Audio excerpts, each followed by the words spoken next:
Today I am doing a video with another YouTuber with CP named Tylia Flores. And Tylia, if you could just introduce yourself, that would be great. Hi, I'm Tylia Flores. I am a 25-year-old born with spastic cerebral palsy. I am a disability activist, author, and radio show host personality. And I will have links to all of her social media and stuff down below. And today we are going to be talking about disability and the media and just kind of how it's portrayed in like movies and TV shows. And so how would you like to get started with this? Well, first of all, I would just like to say thank you for having me on your YouTube channel. I'm a huge fan of you and your work, and congratulations for everything you're doing. And thank you for inviting me on to talk about this topic. I think when it comes to movies and representation for people with disabilities, it's very important. And my favorite representation by far was a movie on Disney Plus called Tramps. And it basically starts the kid off of Breaking Bad, RJ Mitt, and they portrayed that very well. Yeah, and what are some things that you think can be done better when it comes to disability in the media? I think what could be done better is if we hire actors with the same disabilities as they're portraying in the movies. That way, the actual viewer with the same disability could connect, and it also gives a real life depiction.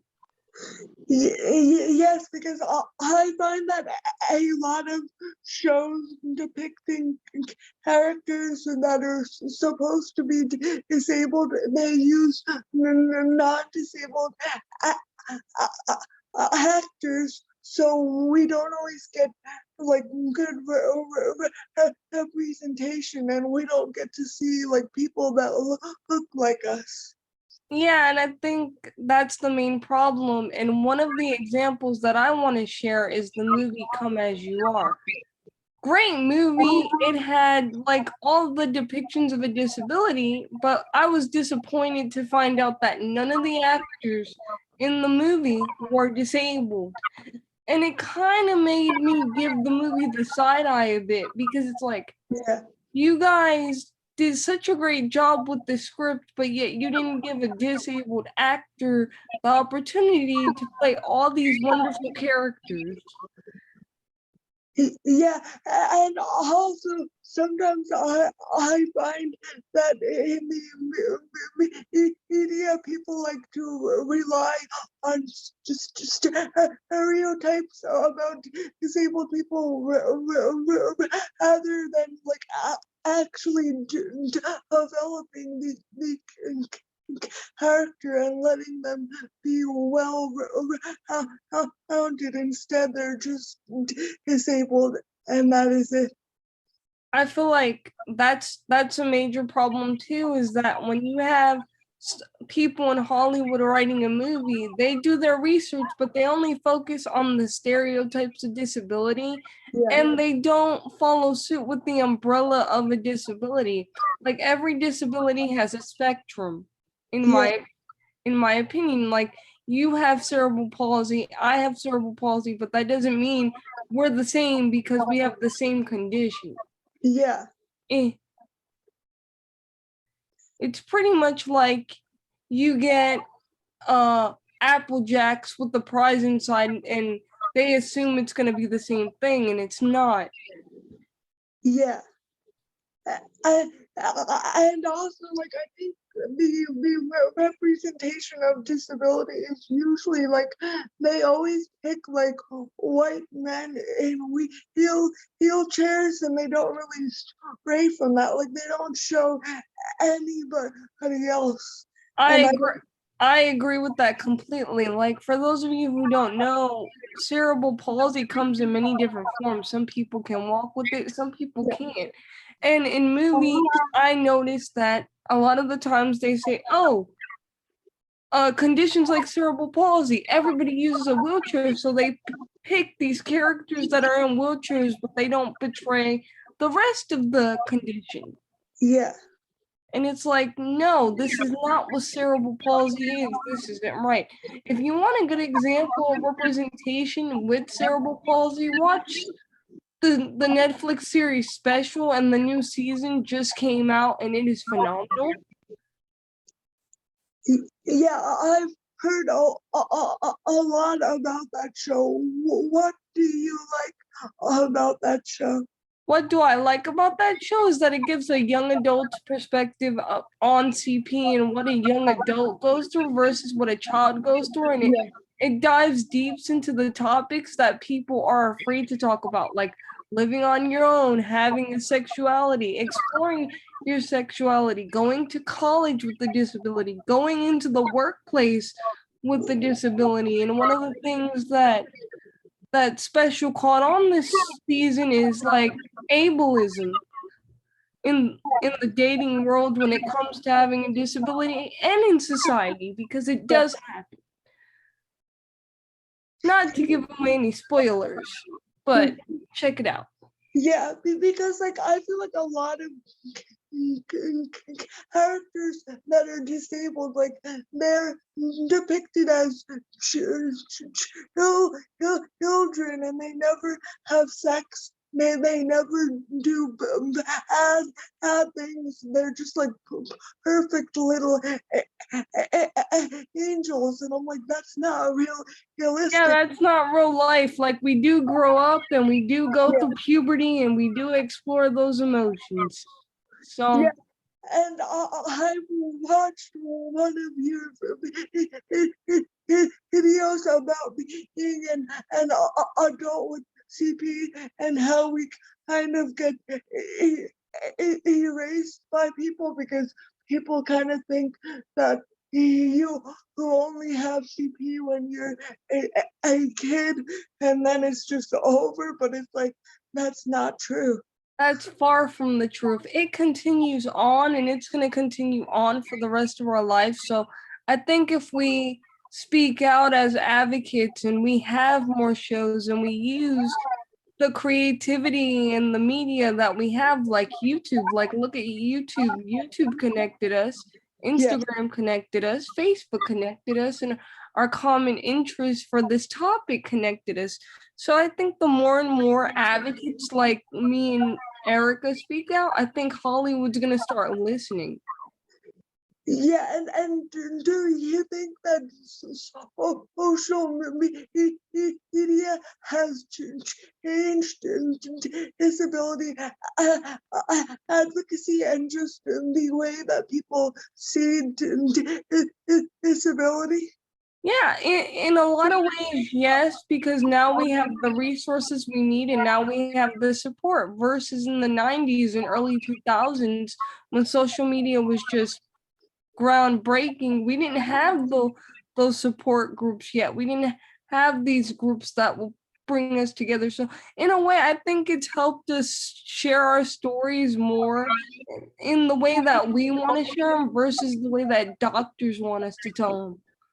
Yeah, and also I find that now people can't really escape us because we're everywhere on the internet, so they can't just make us go away, you know? Yeah, they can't make us go away, and more representation is being shown. Yeah, and I really appreciated that because I feel like growing up, I never saw people that looked like me, and that really affected me. So now I'm glad that like the younger generations get better representation than we got, because I think that really Yeah, I could agree with you, Erica. That really affected me too growing up. considering the fact that I'm half Latina and half African American, I didn't have somebody to relate to. I couldn't turn on the TV and say, oh, there's me, a half African American Latina in a wheelchair that's going through the same things that I was going through.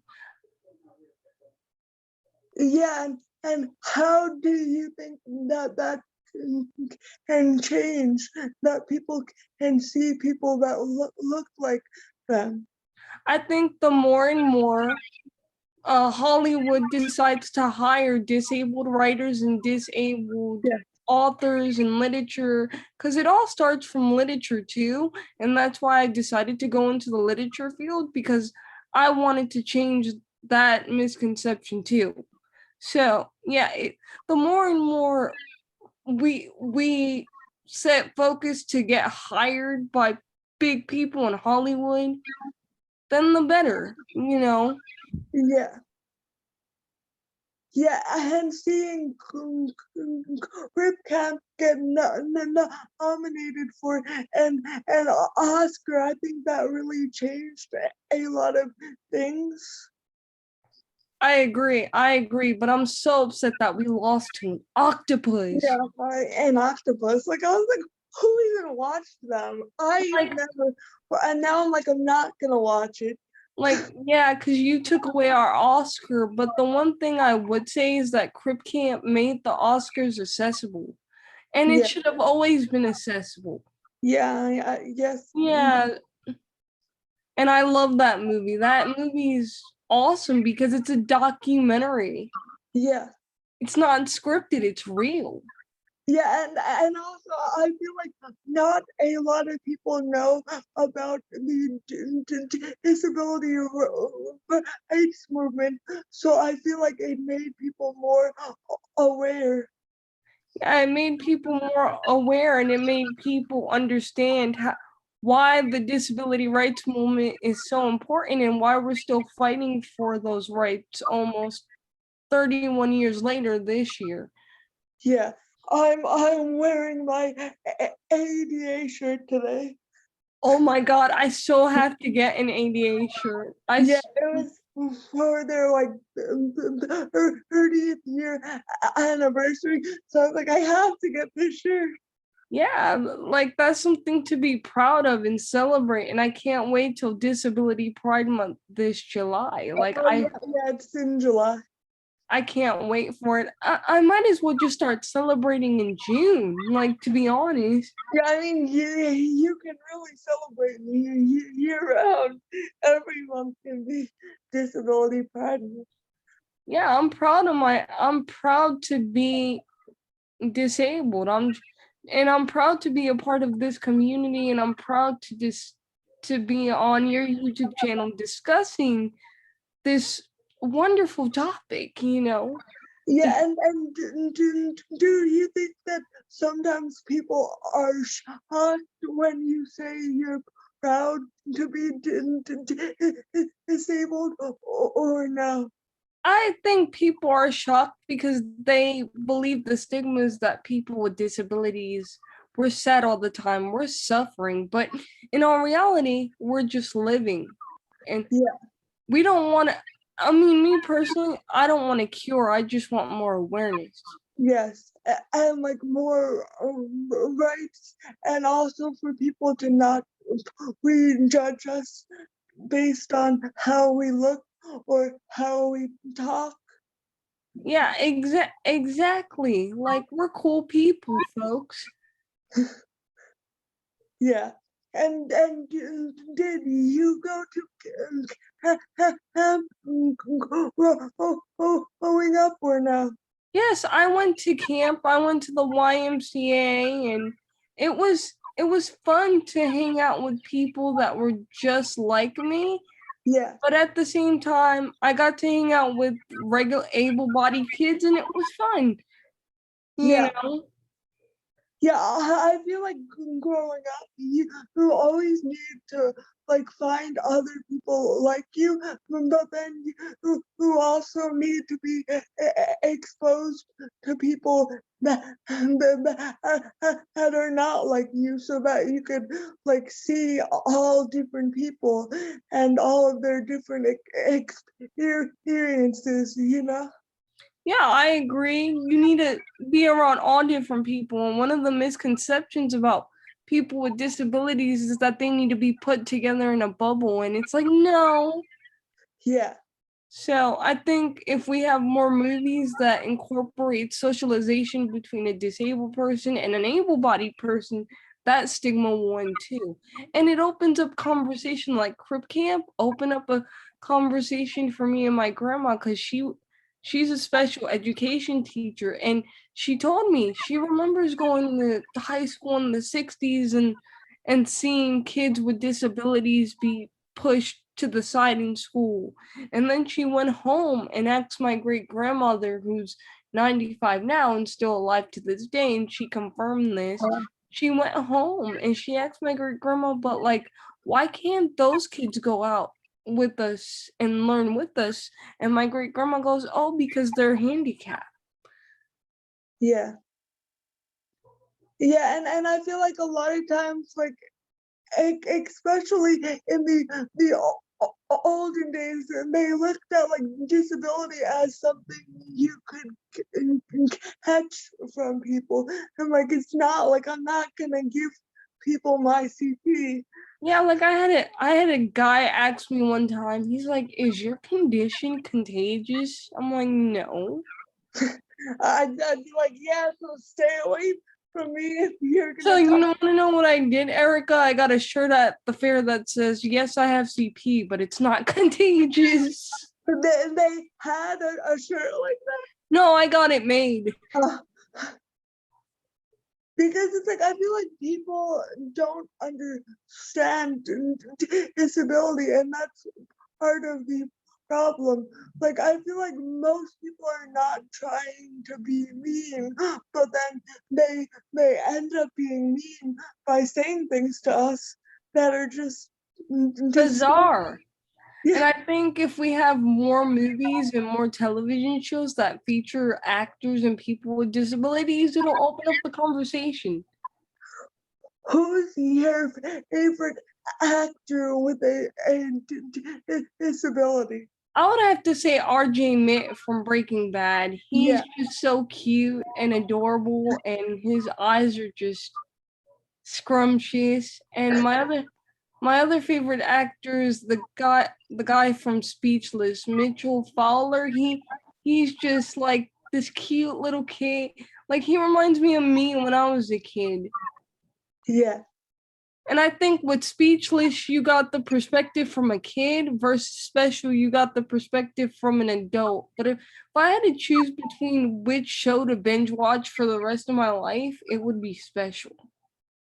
Yeah. And I'm kind of sad that they decided to end the show after season 2. Like, They did, yeah. I know that Netflix gets rid of a lot of good shows.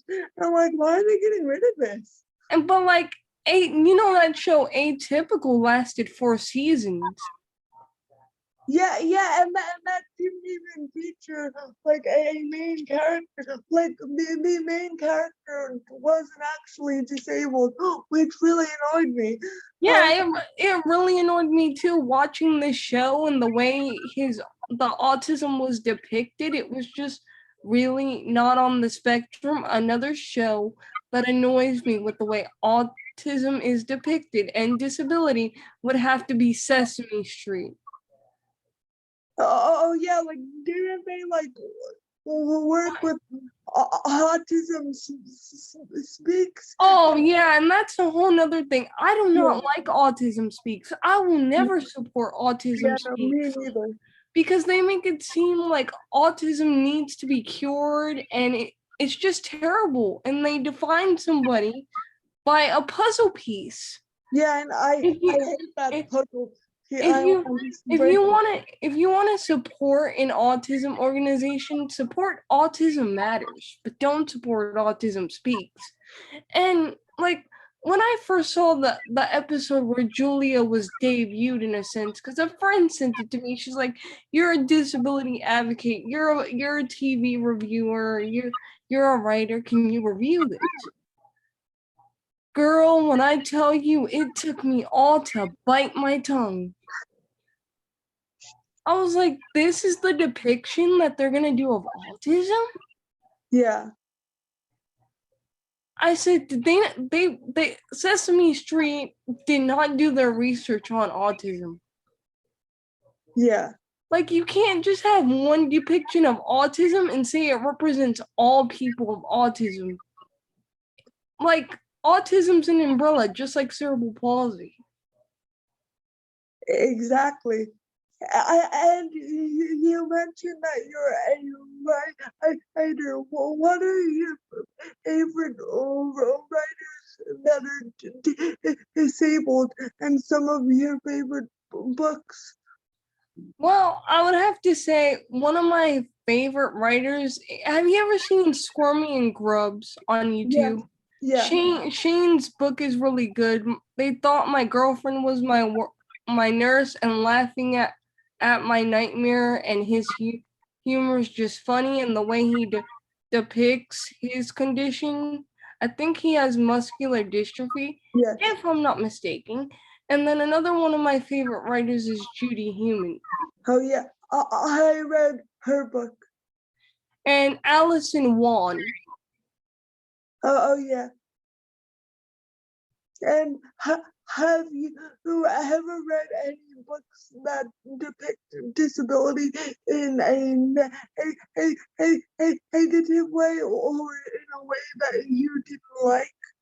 I would have to say yes, and that was back when I was in elementary school. I can't remember the name of the book, but it had something to do with like a beaver, and he was in a wheelchair, and they were like, he has no friends. He is alone. He cannot play because he's in a wheelchair. And I was like, what is this? And I had to read this to my 5th grade student body. Wait, they made you read that book? Yeah, for the school board. Why? I don't know. They wanted to show disability and exclusion, but that wasn't it. Yeah, like they should have picked a better book than They that. should have picked How He Helps Himself. That was a great book. Yeah, and I feel like also I had such a young age to be exposed to such negative representations of disabilities really harmful, because that's like your first real exposure to it. That's why I'm in the process of writing a children's book, and because I want to end the stigmas, and I just published 2 more books which focuses on my like autobiography in my life. One of the books that I titled Handy Capable Stomping on the Barriers That Go My Way, that talks about my life with cerebral palsy up to this point, and Handy Capable Part 2 talks about my experiences with dating with the disability. So Yeah, and what has that been like, dating with a disability? that's been fun. I could write a whole Netflix series on that. And that's another show. What was it? Dating on the Spectrum, that came out last year. Oh yeah. It was actually a really good show because it dived in deep into autism and dating. But unfortunately, Netflix didn't pick it up for another season. Yeah, Unfortunately. I feel like they're more interested in like octopuses than in disabled people for some reason. Yeah, I know, and it's like they're creating these shows that like represent people with disabilities great, but make them go for longer seasons. Yeah. Like, Hulu, speaking of streaming services, Netflix doesn't have a section for representation for people with disabilities, but yet they have a representation section for African Americans. Yeah. As an African American half, that's great. I mean, I think that's great. We came a long way since the civil rights movement, Martin Luther King. But where is the disability? Yeah. And the ADA was passed 31 years ago this year. So I'm happy for one part of my heritage, but for the other part of my identity, it just feels like I'm in camouflage. Yeah, and also since they intersect, it's like they should represent everybody, not just one side of people. Like with Hulu, they have a whole section dedicated to all the shows that feature people with disability, and they talk about it, and they have a commercial with it. And when I first saw that commercial, I cried. And my mom's like, "Why are you crying? What's wrong?" I'm like, "You didn't see what was on the TV? This is something I've been waiting for 25 years." Yeah, I know it's been a long time, and I feel like growing up, I never saw people that looked like me. Yeah, so I think representation is important. And Disney, I'm gonna give a PSA announcement to Disney. Disney, where's the princess with cerebral palsy or another disability? Yeah, exactly. Like If you could create somebody that's transgender and African American, where's the disability? I know they've done shorts with autistic characters and deaf characters, but we need more. We need a whole film feature. I just don't want a 5-minute short from Pixar and then you say, "Oh, that's representation," because that's not. That's only 5 minutes. Yeah, and why do you think that so many media companies are so reluctant to depict his disability? Because I think they don't know a lot about disability and they're too afraid to dive deep, and they don't want to like give us the wrong depiction of disability, but at least give it a shot and we'll guide you along the way. Yeah, like I would rather something bad than nothing at all. Like, have you ever seen a cartoon that featured somebody with cerebral palsy? Not even, well, PBS Kids did that with Daniel, with Daniel the Tiger, Daniel's Neighborhood. They did that, and their depiction was right on the money for someone with mild CP. Yeah. And then Peppa Pig did that with Mindy Mouse. I love her with that little mouse in the wheelchair. I was like, oh my god, I needed that one, and I was a kid. Yeah, like I'm gonna get the plush because I have a 3-year-old nephew that happened to be born on my birthday, and when he saw her, he was like, "Didi, Ty." That's so cute. And yeah, so my nephew knows, but it's good for children to see that because they're the next generation of advocates. Yeah. And do you think that the next generation is going to be better off than we were, or no? I think they're gonna have similar struggles, but at least they'll have the people like us to look up to, and at least they'll have the representation versus we didn't have that. Yeah. So we had to fight our way for it. You know, they'll always have someone to look up to. Versus we didn't have those, and we didn't have those role models in wheelchairs for us. Yeah. On TV.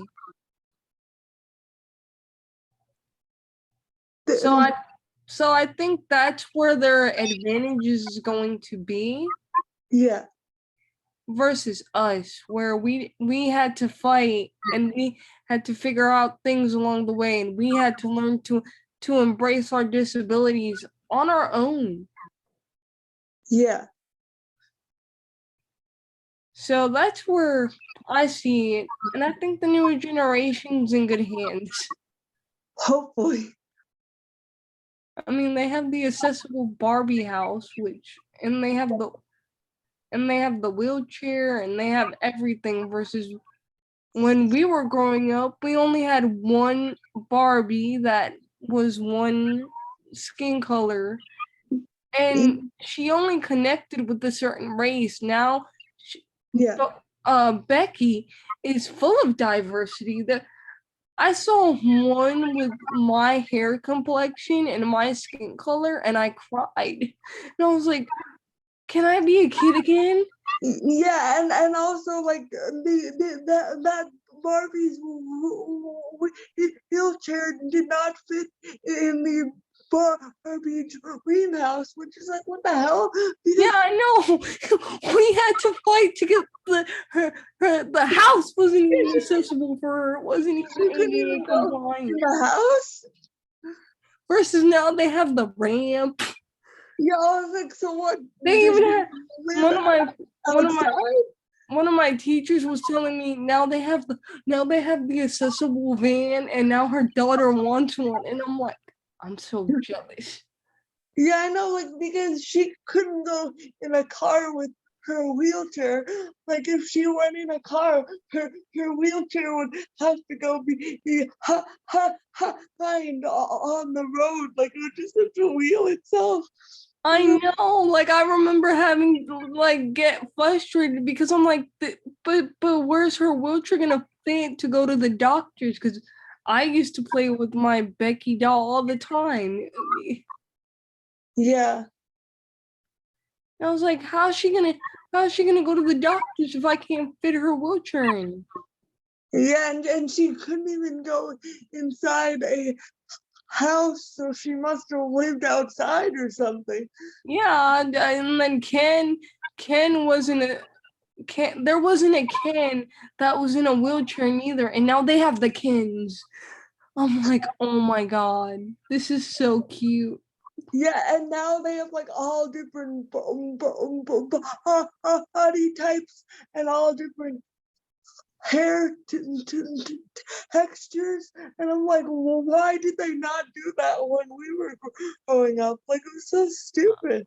I know. Now it's like it makes me want to go back to being a kid again, just so that I could have the Barbie. Like I thought about getting one, but then I didn't want my mom to look at me like I was crazy. But I No, did think I would definitely get one.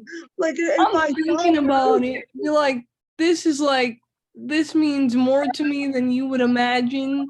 So let me be a kid again and yeah, let me see. And even the wheelchair looks cooler. Do you remember like with ours it was gray and plastic and yeah, and it was so and like she couldn't even push it.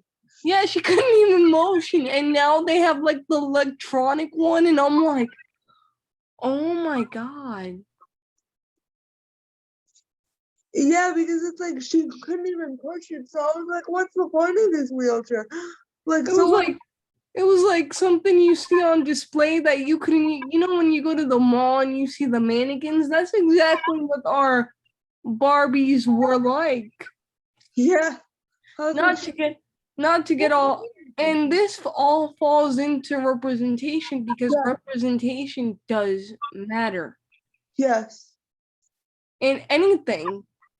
If you want to do something regarding disability, do it correctly and do it the proper way and take the time to do your research before you just put anything together and consider it to be, oh, this is for the disability community. Yeah, definitely. Like, I think representation is so much more than just movies and TV shows. It's everywhere.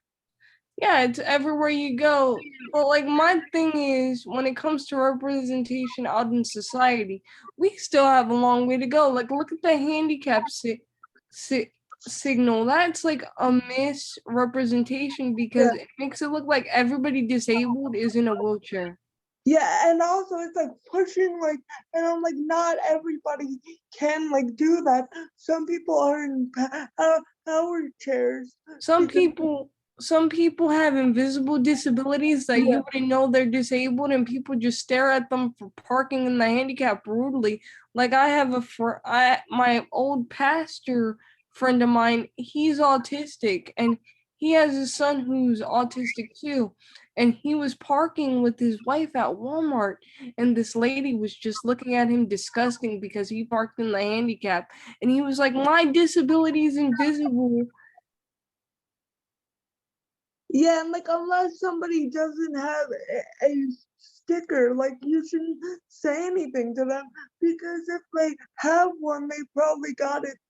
Well, hopefully they got it through the correct means and they're not faking it. Like, Yeah, like when was it? A year ago, there was these people on Amazon selling fake handicap tickets. So me and a bunch of my friends called Amazon and complained, and not even the guy that I was speaking to on the phone, he's like, "My cousin has a polo, and this is disgusting. I didn't even know this was on our site." yeah, So there's a lot of things when it comes to representation that we have to peel off layers off of. And I feel like as advocates, that's our duty at this point. yeah. Thank you so much for talking with me. No problem, Erica. No problem. Anytime.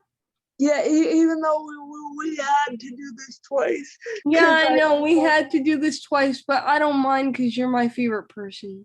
oh, thank you. You're like in my top 5. So when you told me, I was like, no biggie. That's good. You know, I was like, oh my god, I can't believe it didn't record. But now at least it says it's recording, so I think that means it's recording. Yeah, it's recording. Just remember to leave Zoom open after we end the call so it saves the file. Okay. Oh yeah, Well, thank you so much. and thank you. No problem. Bye. Bye.